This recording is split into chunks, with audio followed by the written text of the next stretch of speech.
So I just woke up and I'm gonna be making some oatmeal here soon, get a good power breakfast going and get on with my work day, which usually consists of figuring out new content to create and working on products that are gonna be helping you meet more girls. And one thing that kind of came to my mind this morning was, sometimes it's really hard to get out of bed. I mean, this morning was tough for me. I felt like I could sleep in forever. In fact, I did sleep in probably a couple hours more than I really wanted to. And it's interesting how, sometimes you wake up and you lie in bed for a little bit and it's hard to get moving. It's hard to get moving and you kind of get a little stressed about the day because there's so much to do. And I was sitting in bed thinking like, oh, I gotta do this vlog. I gotta, work on some things in the business. I gotta make breakfast. I gotta get going.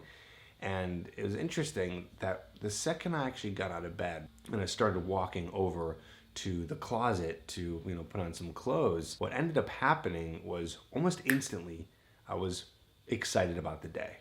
There's something about movement that gets you going and that kind of encourages you. I also remember related to something I heard one time, Jerry Seinfeld, very famous comedian, he once said that every single morning he's depressed.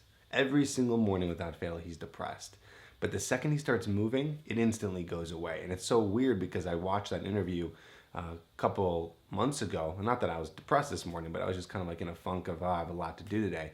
But once I got moving, everything started to fall into place. And so I was thinking about this in relation to you in terms of things like approach anxiety.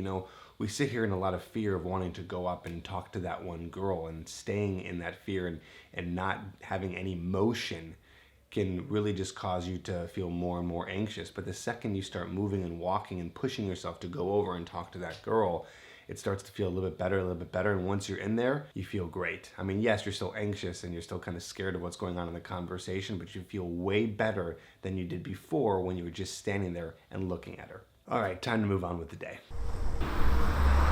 So I read on Fast Company that there's 5 different things that you can do to make sure that your brain is in top condition. And one of those things is making sure you get 20 minutes of aerobic exercise per day. It's good for your brain, it's good for your body. So right now, I'm going to get some lunch and try to get my 20 minutes in. I haven't been working out so much lately, which I'm a little bit ashamed of, but either way, hopefully just getting some of this walking in is gonna help and makes me feel a lot better.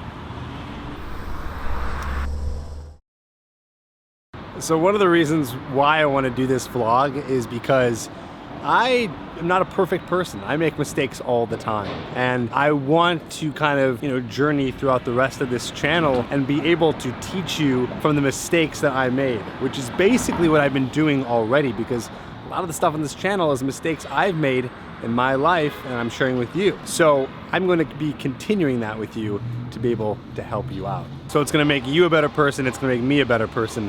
And basically what just happened was I just walked very far to get lunch to do my daily walk. And I go there, completely forgot my wallet and I forgot my keys. So now I had to walk all the way back. And while it's not the biggest deal in the world, that really interrupts a big part of my day, right? I have a lot of stuff going on. And so that already took about 45 minutes of my day, and time is extremely important. Every single minute of your life counts because you're doing something with it, which I hope. And I know I am. So every single minute counts, and I just wasted a whole bunch of time because I wasn't thinking and I wasn't focused. So it's not just that, oh, I made the mistake and I forgot my keys at home, but there's a deeper meaning behind it. Why was I not focused? What was I doing that was taking my mind off of what was going on in the moment? And so I question, are there other things that are in my life? And maybe you can question too, are there other things in your life where you're not fully focused and you're maybe paying attention to something else or your brain is scattered? So I want to be able to share that with you to remind you that you need to be able to be focused on even things as little as remembering your keys, because it can waste a bunch of time. Even when you're in the moment with a girl, every time you're on a date with the girl, every time you're in your initial interaction with the girl, anytime you're with her, you want to be focused on what's going on in the moment and not be so scatterbrained. So it's not just something that happens when you forget your keys, it's with dating too.